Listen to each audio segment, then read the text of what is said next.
Guys, কেমন আছো সবাই? ভালো আছো? দেখো আমার দিদি কত কাজ করছে।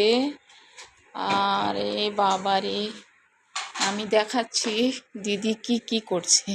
দেখো কত সুন্দর করে সাজাচ্ছে। তোমরা সবাই ভালো করে দেখো।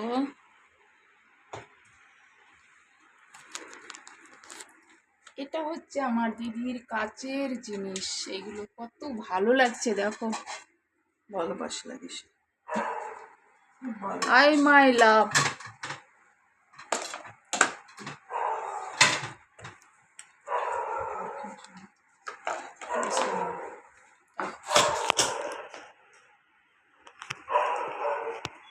सिर्फ मेरा दीदी को थोड़ा सा देखो, कितना अच्छा सजा रहा है। हाय हाय दीदी।